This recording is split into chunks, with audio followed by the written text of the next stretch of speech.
संबंधों में यदि सहजता होगी तो संबंध मधुर हुआ करते हैं, और हमारे संबंधों में यदि सहजता नहीं है तो वह एक नाटक है। हमारे संबंध औपचारिकता है, फॉर्मेलिटी है। सहजता से संबंध प्रगाढ़ होते हैं। और एक बात याद रखना कि आदमी के जीवन की विशेषता है, वह मित्रों से तो सहज हो जाता है लेकिन घर में सहज नहीं हो पाता है, परिवार में सहजता नहीं आती है, बच्चों के प्रति सहज नहीं होता है, दो भाइयों के बीच सहजता नहीं होती है, पिता और पुत्र के बीच सहजता नहीं आ पाती है। संबंध होते हैं लेकिन सहजता विदा हो जाती है। और एक बात याद रखना, जहां सहजता नहीं होती है वो संबंध बोझिल हो जाया करते हैं, वो संबंध हम निभाते नहीं हैं, वह हम संबंधों को ढोने का प्रयास करते हैं। सहज बनो, भगवान की भक्ति कह रही है कि जीवन में सहजता को लेकर के आइए।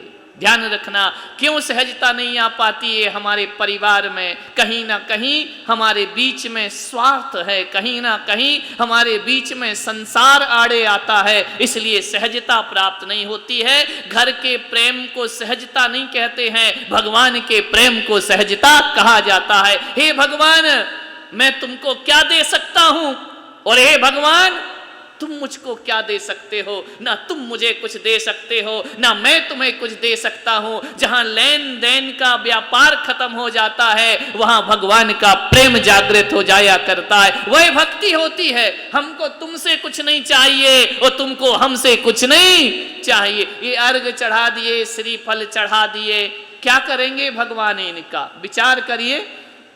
और भगवान से क्या चाहिए?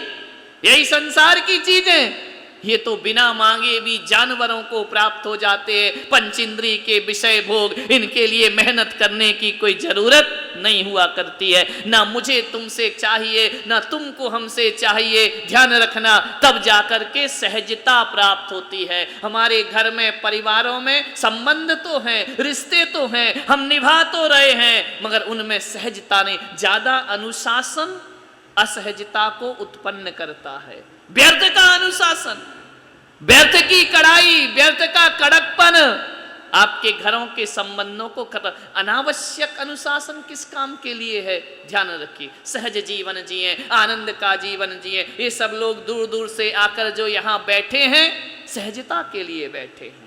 ज्यादा अनुशासन से सहजताएं खत्म हो जाती हैं, और जब सहजता खत्म हो जाती है तो संबंध विदा हो जाया करते हैं। उन संबंधों में कोई आनंद नहीं बचा। सहज जीवन जियो, सहज समाधि भली।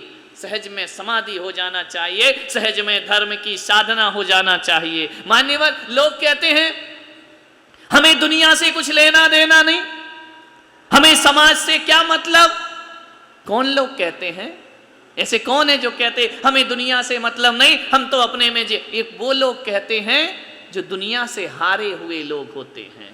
ध्यान रखना, यदि दुनिया से मतलब नहीं है, समाज से मतलब नहीं है, तो फिर समाज के बीच रहते क्यों हो? फिर दुनिया के बीच रहते क्यों हो? दुनिया के बीच भी रहना है और हमको मतलब भी नहीं है, समाज के बीच भी रहना है, हमको मतलब नहीं है, परिवार के बीच भी रहना है और हमको मतलब नहीं है। हारे हुए हो कहीं ना कहीं भीतर में खुद से।